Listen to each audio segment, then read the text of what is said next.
पूज्य श्री महाराज जी, पूज्य श्री बाबा, पूज्य श्री शरणानंद जी महाराज में अनंत कोटि सब संत महापुरुषों के ही चरणों में प्रणाम। हम सभी सत्संगी भाई बहन पुनः आज सेठ जी की वाणी के आधार पर चर्चा करने के लिए एकत्रित हुए। तो आज एक नया विषय लेते हैं। जो विषय है भरत जी का आदर्श प्रेम। सेठ जी, भरत जी का आदर्श प्रेम, रामायण में जो भरत जी हुए उनके विषय में बता रहे हैं। रामायण में भरत जी का प्रेम ही प्रेम है। आहा, भरत जी का नाम उच्चारण मात्र से रोमांच हो जाता है। यदि हम भरत जी के दास भी बन जाएं तो बेड़ा पार है। यदि रामायण में से भरत जी का नाम निकाल दिया जाए तो रामायण में प्रेम रस ही नहीं होगा। भरत जी के प्रेम के संबंध में वाल्मीकि रामायण में भी यही बात है। ऐसा कौन होगा जिसको भरत जी की कथा पर अश्रुपात न हो। प्रेम तो भरत जी सरीखा ही करना चाहिए। राम के वन जाने के बाद भरत जी जब नाना के यहाँ से आए तब देखा नगर सुनसान है। बड़े विस्मित हुए।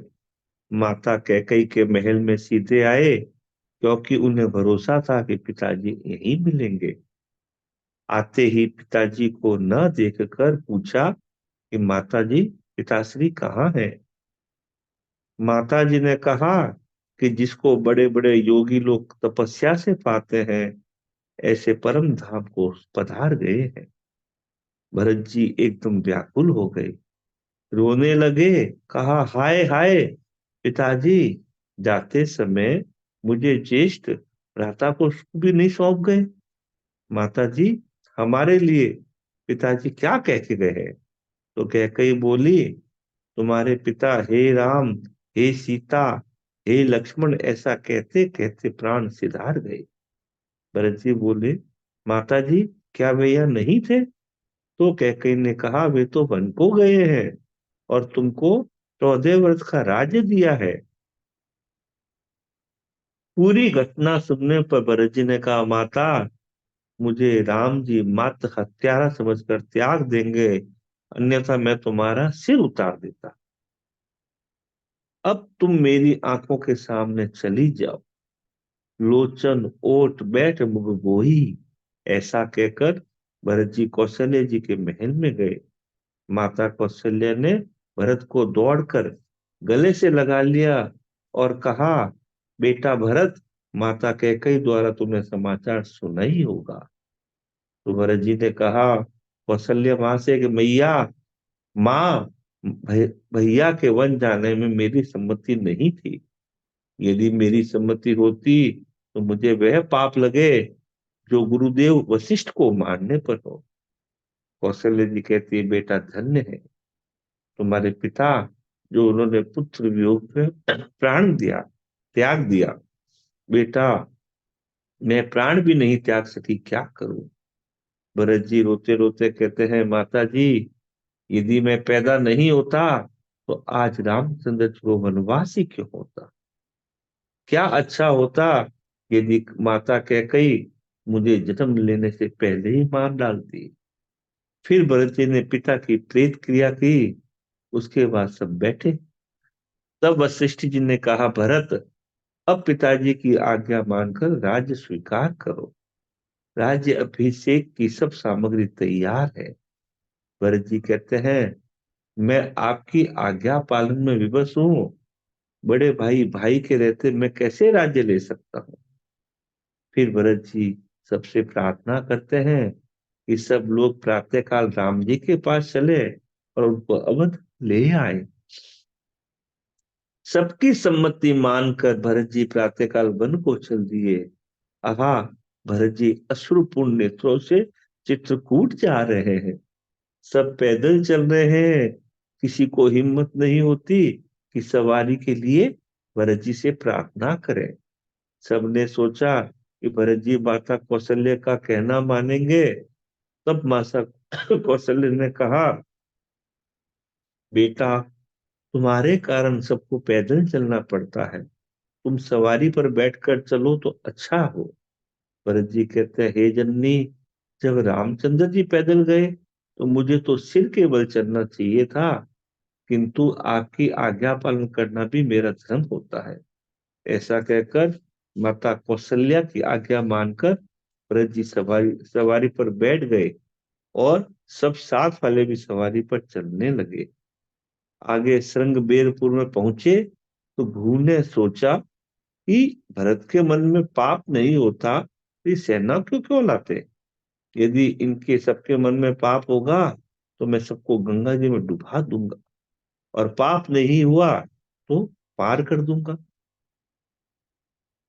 गुहू ने भरत जी की परीक्षा के लिए प्रयत्न किया, किंतु गुहू को देखते ही भरत जी रो पड़े और कहा, गुहू भैया, यदि मैं पैदा नहीं होता तो राम जी वन क्यों जाते। भाई गुहू, राम जी कौन सी वृक्ष की छाया में बैठे थे, कहाँ शयन किया था। गुहू ने वृक्ष बताया तो देखते ही भरत जी रो पड़े। कहते, जिन सीता ने राजमहलों में शयन किया था, उन सीता जी को तख्तों पर सोना पड़ा। और ये कहकर भरत जी बिलक बिलक कर रोने लगे। आगे चलते चलते भरद्वाज जी के आश्रम में पहुंचे। ऋषि ने पूछा, आप कैसे आए। भरत जी कहते हैं, क्या आपको भी शंका होती है। ऋषि बोले, बेटा, मैं योग मैं योग बल से जानता हूं कि तुम राम जी को लेने आए हो। ऋषि ने भरत का सत्कार किया, और तो उन्होंने बड़ी बड़ी कठिनता से सत्कार स्वीकार किया। ऋषि बोले, भरत, राम जी ने यहाँ पर एक रात से विश्राम किया था, अतः तुम भी यहाँ विश्राम करो। और कहा, बेटा भरत, राम जी रात भर तुम्हारी याद करते रहे। राम जी को सारा ब्रह्मांड याद करता है, और राम तुमको याद करते रहे। धन्य हो भरत, तुम उनसे भी अधिक हो।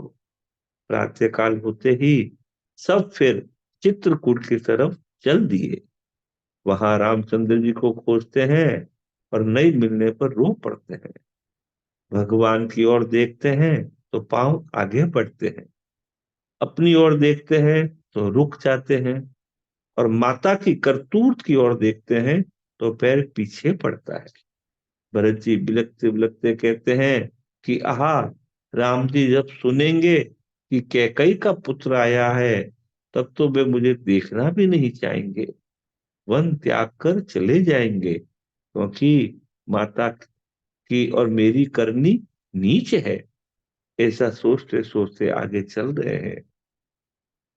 इतने में भगवान के चरण चिन्ह मिले। बस एकदम प्रसन्न होकर चरण धूलि उठाकर सिर पर चढ़ा लेते हैं। आहा, परम श्रद्धा यही है। राम जी की चरण धूलि धारण करके अपनी सुध भूल गए। चलते चलते उनके प्रेम की दिशा में वृक्ष भी मुग्ध हो गए। हो न भूतल भाव भरत को, अचर सचर चर अचर करत हो। चलते चलते महाराज के पास पहुंचे, बस दूर से ही प्रणाम किया और चरणों में गिर पड़े। किंतु राम जी भरत जी को नहीं पहचान सके। भगवान को मालूम भी नहीं हुआ कि भरत जी आए हैं। तब लक्ष्मण जी से नहीं रहा गया, और रामचंद्र जी से कहा कि आपको भरत जी प्रणाम कर रहे हैं। आहा, राम जी भरत नाम सुनते ही बिना देखे रो पड़े। उनके अपने कपड़ों की सुध नहीं रही, और उन्हें उठाकर एकदम हृदय से लगा लिया। उठे राम सुनि प्रेम अधीरा, कहूं पट कहूं निसंग धनु तीरा। बरबस लिए उठाई उरलाए कृपा निधान, भरत राम की मिलन लखी, बिसरे सबही अपान। राम ने कहा, भैया कैसे आए। भरत ने कहा कि गुरुदेव एवं माता से सारा समाज आया हो। राम जी तुरंत मिलने चले। गुरुदेव ने पिताजी की बात सुनाई। पिताजी की बात सुनकर राम जी रो पड़े। फिर सबने पिता के नाम से स्नान किया और उस दिन निर्जल व्रत किया। फिर प्रभु भरत जी बोले, प्रभु अब आप अवध को पधारिए।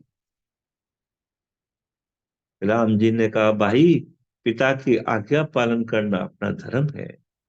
भरत जी बोले, प्रभु यदि पिताजी ने स्त्री के वश में होकर आपको वन दिया हो तो आप माता सहित मुझे क्षमा कीजिए। राम जी बोले, भाई पिताजी ने प्राण जाने पर भी अपना पण और धर्म निभाया। उनकी आज्ञा पालन करना हमारा धर्म है। भरत जी ने कहा, मैं वन जाता हूं, आप राज्य कीजिए। किंतु राम जी ने स्वीकार नहीं किया। तब भरत जी बोले, यदि आप नहीं चलेंगे तो मैं भी नहीं जाऊंगा। तब गुरु वशिष्ठ ने समझाया कि बड़े की आज्ञा पालन करना अपना धर्म है, इसलिए ऐसा करो, 14 वर्ष की अवधि के लिए राम जी से कुछ उधार ले लो। तब भरत जी ने चरण पादुका मांगी और राम जी ने उन्हें सेठ दे दी।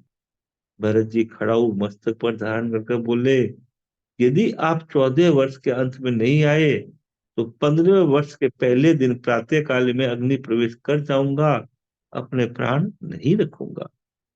तब भरत जी वापस आए और राम जी की चरण पादुका गद्दी पर रहकर स्वयं नंदीग्राम में रहने लगे।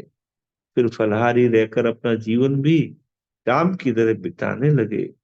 यदि राज कार्य कुछ आता तो चरण पादुका को सुना देते और उनकी प्रेरणा से जो होता वे कह देते। अब आज 14वें वर्ष का एक दिन शेष रहा। भरत जी ने सोच रहे हैं, क्या राम जी ने मुझे कटिल कुटिल जानकर छोड़ दिया है? आहा लक्ष्मण, तुमको धन्य है, तुम्हारा राम में पूर्ण अनुराग है।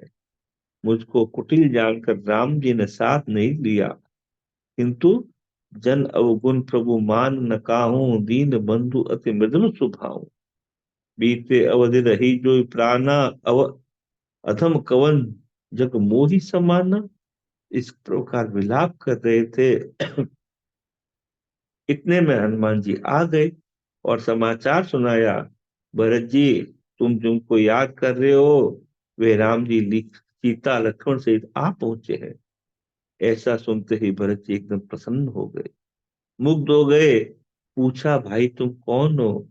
तुम्हें क्या दूं जिससे तुम्हारा ऋण से उत्तीर्ण हो जाऊं?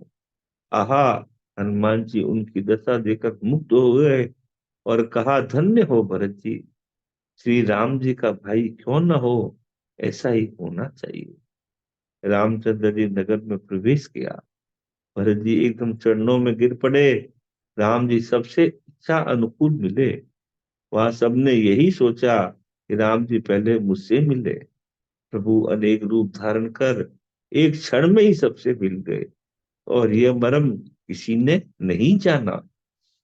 क्षण में ही सभी मिले भगवाना, उमा मर्म यह काहू न जाना। फिर रामचंद्र जी महल में जाकर माताओं से मिले, प्रणाम किया। कहा, भरत जी का कितना आदर्श प्रेम है, इनके समान कोई नहीं हुआ। राम जी ने कहा, प्रेमी यदि कोई है तो भरत में है, भरत ही है। वन में जाते समय भी राम ने कहा, माता मैं वनवास भी तुम्हारी संपत्ति से ही जाता हूँ, वे मेरे हित के लिए है। माता मैं धन्य हूँ कि मेरे परम प्रिय भाई भरत को राज्य मिलेगा, इससे बढ़कर और क्या हो सकता है। यद्यपि राम जी ये जानते थे कि भरत कदापि राज्य नहीं करेंगे।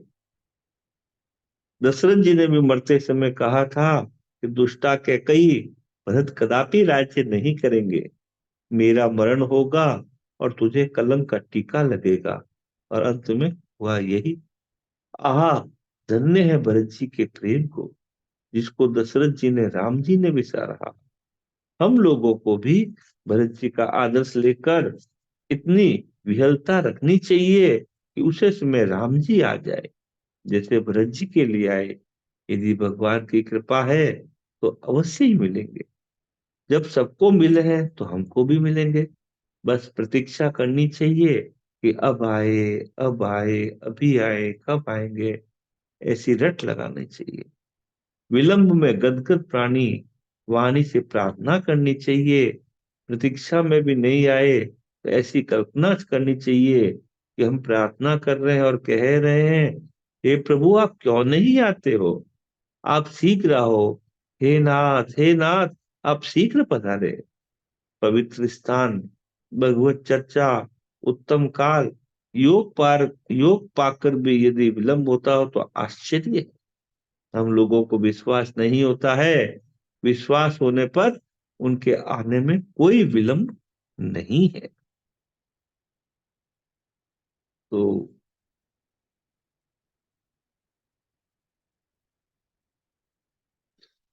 ये वर्जी का लेख पूरा हुआ।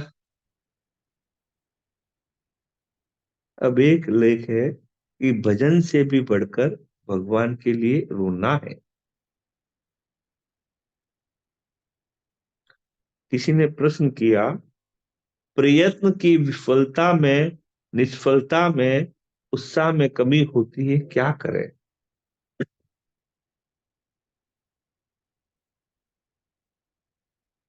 प्रयत्न की विफलता में, निष्फलता में उत्साह में कमी होती है, क्या करें? ये लगता है किसी साधक का प्रश्न है, और वो भगवत प्राप्ति के लिए चेष्टा कर रहा है, उसके विषय में प्रश्न लगता है।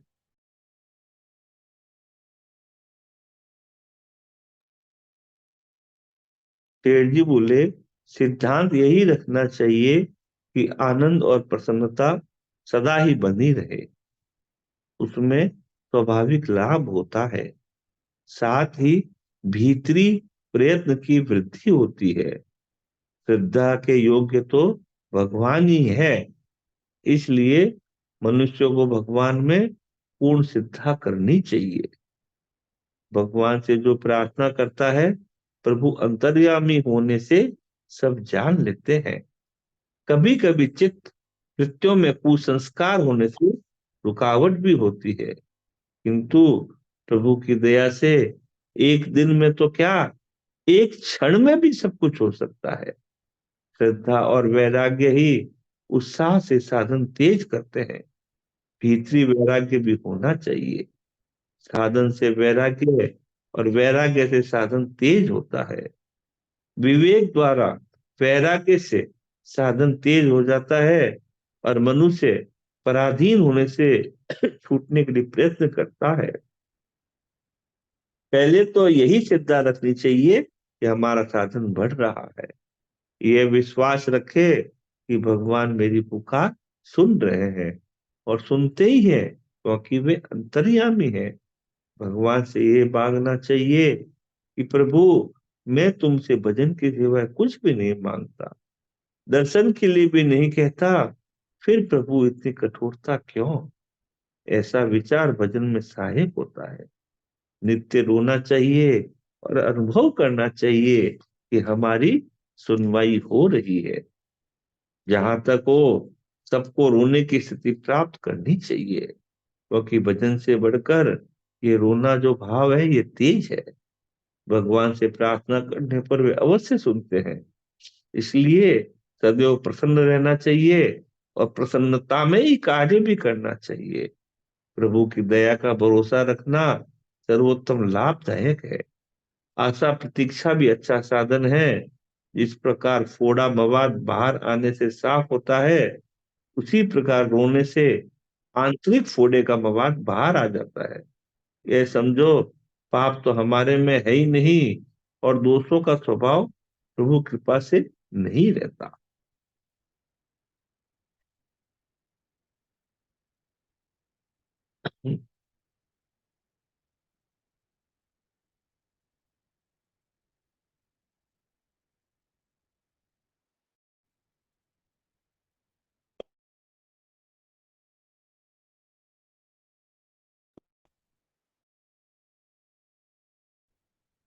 दृढ़ धारणा से भगवत प्राप्ति। ध्यान में सबसे अधिक सहायक वैराग्य है। उत्तम स्थान पर आसन स्थापित करना चाहिए। यदि भगवत चिंतन करते करते ही हमारी मृत्यु हो जाए, तो इससे अधिक उत्तम कोई वस्तु नहीं है। मन की सारी कामनाएं त्याग दें, और आलस्य आवे तो आंख खोल कर, एवं आलस्य नहीं आवे तो आंख बंद करके ध्यान लगाए और सोचे कि यह अटल शांति है। ज्ञान के बाहुल्य में आलस्य नहीं रहता। भगवान कहते हैं, प्रशांत आत्मा विगत भेद चारि वृते स्थित मन संयम मच्चित्तो युक्त आसीत मत पर। गीता 6 का 14। ब्रह्मचर्य व्रत में स्थित रहता हुआ भय रहित तथा अच्छी प्रकार शांत अंतःकरण वाला और सावधान होकर मन को वश में करके मेरे में लगे हुए चित्त वाला और मेरे प्राण स्थित हुए। इस प्रकार मन को लगाए। यदि नहीं लगे तो समझाएं कि धिक्कार है तुझे, भला राम से अधिक कुछ है क्या।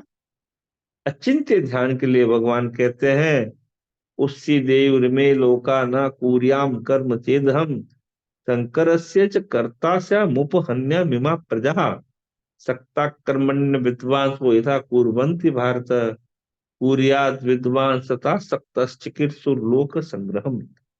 तीसरे का 24-25। यदि मैं कर्म न करूं तो सब लोग भ्रष्ट हो जाए और मैं वन संकर करने वाला हूँ तथा इस सारी जनता का हनन करने वाला अर्थात मारने वाला बनूं। इसलिए हे भारत, कर्म में आसक्त हुए अज्ञानी जन जैसे कर्म करते हैं, वैसे ही अनासक्त हुआ विद्वान भी लोक शिक्षा को चाहता हुआ कर्म करे। ध्यान में यदि भक्ति हो तो और अधिक उत्तम है। ऐसे ध्यान में श्लोक सहायक है। मच्चित्ता मत्कृता प्राण बोधयन्तः परस्परम कथ्यन्तस्य माम नित्यम तुष्यन्ति च रमन्ति च। 10वें का 9वां। निरंतर मुझ में मन लगाने वाले, मुझ में ही प्राणों को अर्पण करने वाले भक्त जन मेरी भक्ति की चर्चा के द्वारा आपस में मेरे प्रभाव को जनाते हुए तथा गुण और प्रभाव सहित मेरा कथन करते हुए ही निरंतर संतुष्ट होते हैं और मुझ वासुदेव में ही निरंतर रमण करते हैं। प्रभु का ध्यान करते हुए भी आनंद क्यों नहीं आता, क्या करें। तो भीष्म उत्तरराज है कि उसमें आया है कि भगवान श्री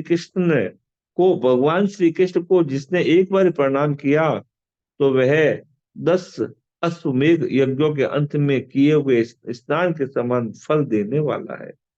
इसके सिवा प्रणाम में एक विशेषता है कि 10 अश्वमेध करने वाले को तो पुनः संसार में जन्म लेना होता है, किंतु श्री कृष्ण को प्रणाम करने वाला मनुष्य फिर भव बंधन में नहीं पड़ता है।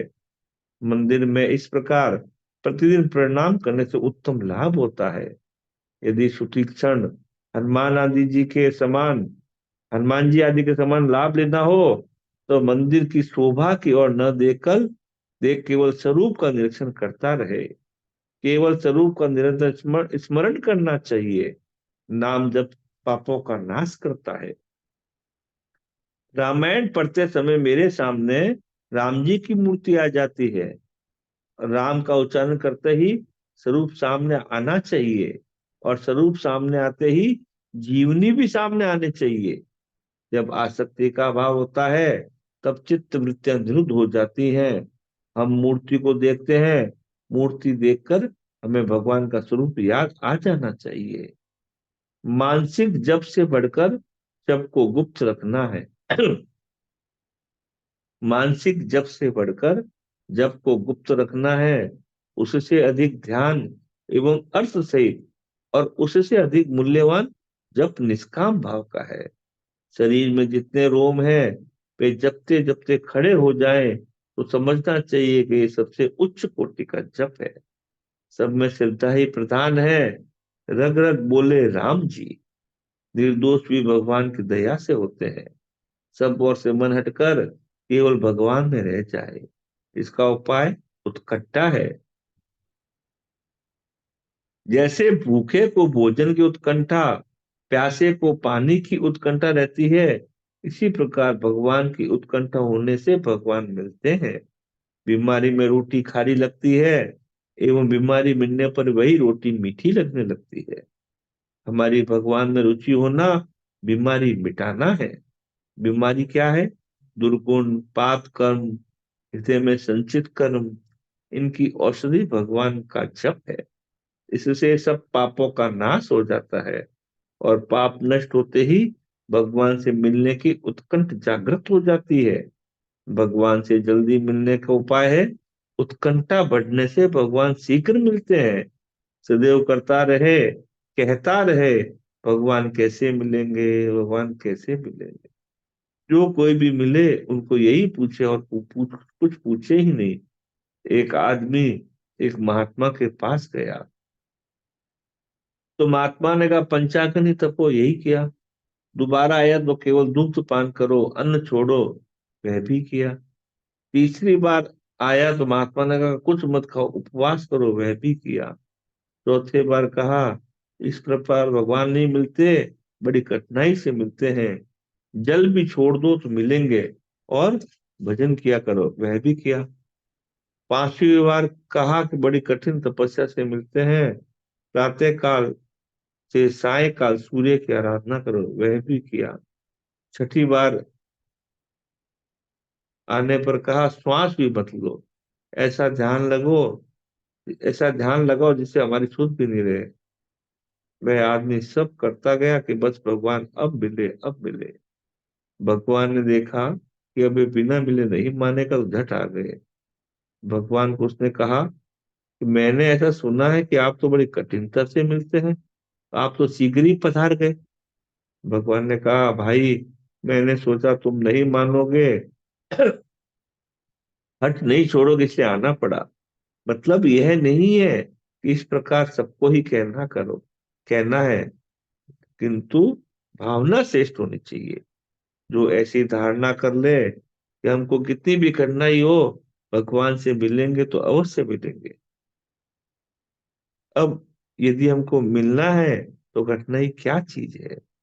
जब भगवान देख लेते हैं कि ये धंधों में लगा है, मेरे बिना काम इसका चल रहा है, तो वे भी ढील दे देते हैं। हिम्मत और शूरवीरता से भगवान शीघ्र मिलते हैं। शूरवीरता ऐसी होनी चाहिए कि अपने आप को होम कर दे, ये धारणा कर लें कि प्राण भले ही चले जाए, भगवान से मिलना ही है। भगवान से कटिबद्धता मांगे, वही देते हैं। अब भय किस बात का है, अपने आप को अर्पण करना ही शरण है। सुंदर सोई सूरमा लोट पोट हो जाए, ओट कछु राखे नहीं, चोट मुख पर खाए। प्रहलाद के समान अटल विश्वासी हो जाए, रतन कुंवर के समान हंसता रहे। भगवान केवल पकाने के लिए ही, शूरवीर बनाने के लिए परीक्षा रहते हैं, जिसमें फेल नहीं हो। नारायण नारायण नारायण। तो ये लेख भी व्यक्ति का पूरा हुआ। तीन छोटे छोटे लेख पढ़े गए, भरत जी का चरित्र आया, बाकी उपयोगी बातें आई। तो अभी का समय पूरा होता है। कल कल्याण मासिक पत्रिका का वाचन किया जाएगा एक बहन द्वारा, जो कि गीता प्रेस के द्वारा प्रकाशित होती है। सुबह 5 बजे प्रार्थना, समय से आना अति आवश्यक। अपना सा ग्रुप ब्लॉक हो जाता है। दिन में 3 बजे से साधक संजीवनी पर चर्चा। नारायण नारायण नारायण।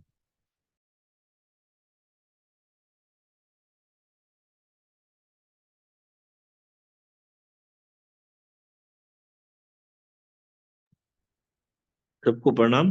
शुभम, समापन करा दो।